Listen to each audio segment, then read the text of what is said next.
All right, 5:19 on this Monday morning. We Americans, of course, love our coffee, and I'm right there at the top of the list. But there are many myths, pros and cons about the caffeinated beverage. One of the most common that you might have heard over the years is, does your growth get stunted by coffee? Yeah, our Megan Zielinski and Dr. Becky Dawson are tackling coffee in this morning's Medical Mythbusters. Well, many of you are probably watching this morning with your cup of coffee, but here on Medical Mythbusters, I have epidemiologist Becky Dawson to talk about that coffee and caffeine. Dr. Dawson, a lot of people say that caffeine will stunt growth. Can you tell me, is that true? There isn't any scientific evidence linking, excessive coffee drinking with stunted growth, especially in, 10 to 15-year-olds.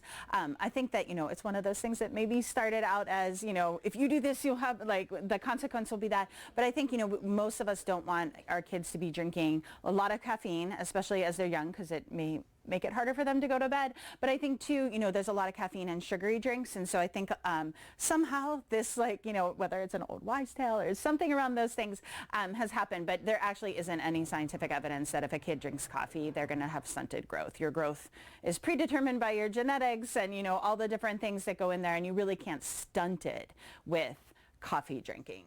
Well, people have been drinking coffee for years, but it's almost like it's easier to get with all these fast food places and easily drive through. So a lot of kids have more access to coffee more than before. Is there any drawbacks to them? It might not stunt their growth, but what are some of the drawbacks to kids drinking caffeine?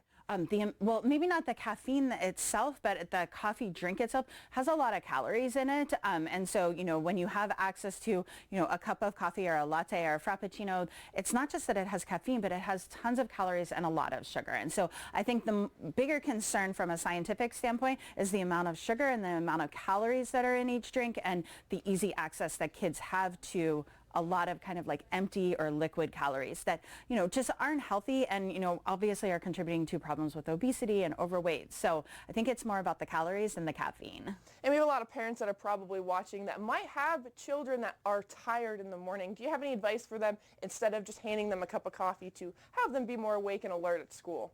Yeah, so a lot of people, there's strong evidence that if you drink a glass of ice water or ice water with lemon, that's a great way to wake up in the morning. I think making sure that your kids have a really clear schedule in the morning so they follow a routine so that, maybe they wake up groggy, but they know that when they get 3 or 4 steps into that routine, it's really time to wake up and get going. But the real issue related to sleep is to get to bed earlier and making sure that your kids, even our kids in high school should be getting 8 or 9 hours of sleep a night. That's hard. That means going to bed in the 10 o'clock hour, not 11 or 12. So getting to bed early is probably the best thing you can do. Well, it sounds like setting a routine and trying some ice water instead of coffee, but it sounds like it won't stunt their growth if they do go grab that cup of coffee. Dr. Dawson, thank you. And for Medical Mythbusters, Megan Zielinski, Erie News Now.